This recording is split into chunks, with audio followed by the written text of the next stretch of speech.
Sydney! Georgia! Rom! Rom, anong ginagawa mo dito? Sydney! Rom! Selma, alam kong dito mo dinala si Georgia. Okay? Nasaan sila? Rom, bahay to ng ibang tao. Nakakaya, umalis ka na. Nasaan sila? Sydney! Rom, ano? Georgia! Sino ka? Ba't ka nakapasok dito? Nasaan sila? Sabihin mo sa akin. Umalis ka na. Huwag ka na magsisinungaling sa akin. Sabihin mo sa akin kung nasaan sila. Huwag ka magulo. Pasensya na ako kayo. Hinahanap ko lang ang anak ko. Pasensya na ako kayo. Umalis ka sa pamamahay ko. Selma, sino ba yan? Pasensya na po, nagkamali lang. Rom, ang kulit mo. Hindi to bahay ni Georgia. Ay, yung babae yan. Kliyente ko yan, kaya huwag ka magulo. Pasensya na ako kayo. Selma, huwag mo sila itatago sa akin. Sabihin mo sa akin kung nasa sila. Kung alam ko, sinabi ko na sa'yo, wala pang sinasabi sa akin si Georgia kung saan siya lumipat. Kaya pwede ba umalis ka na? Nasaan sila? Wala nga, hindi ko alam. Umalis ka na dito. Pinapahiya mo ako sa kliyente ko eh.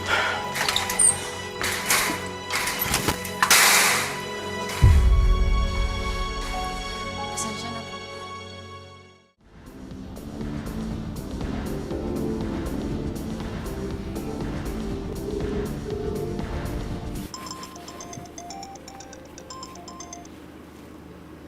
Hello, Rome?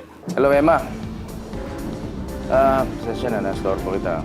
Hindi naman, okay lang. Bakit napatawag ka? Wala lang eh. Gusto ko sanang makakausap eh. Wala akong kausap dito. Chandler sana, kaya lang kasama daw niya ang pamilya niya. Sabi niya, pero date lang yun. Ngayon si Mando, yun ang kasama niya ang pamilya niya. Kaya talagang hindi makakapunta. Rome, pasensya ka na.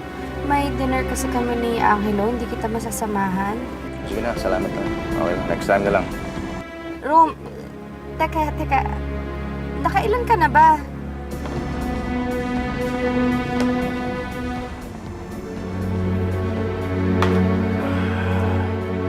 Okay, siya ba?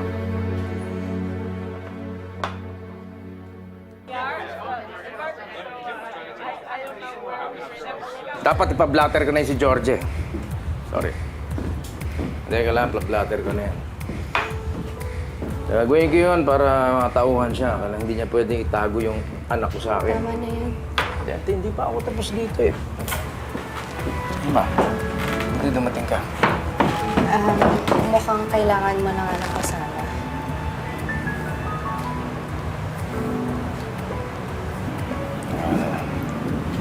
Namimiss ko na nga si Sydney. Namimiss ko na siya. Rome, namimiss ko na rin si Sydney. Tutulungan kita. Huwag ka mag-alala, makikita mo pa rin siya. Thank you, Emma. Thank you so much. Ikaw lang nagpapagaan ng loob ko ngayon.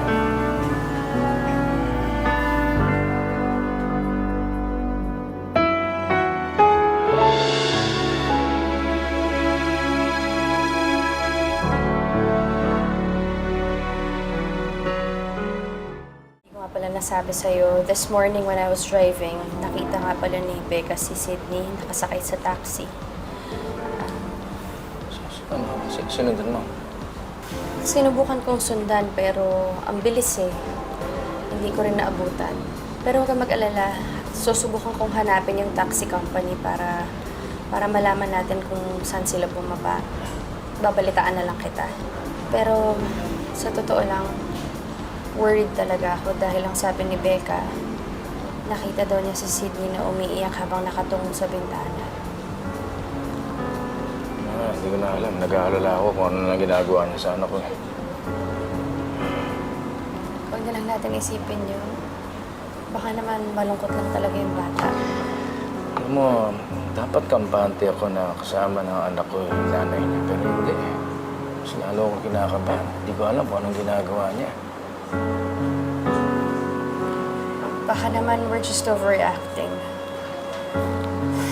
Siguro naman papairalin ni George yung pagiging ina niya. Wala namang ina na hindi mahal ang anak, di ba?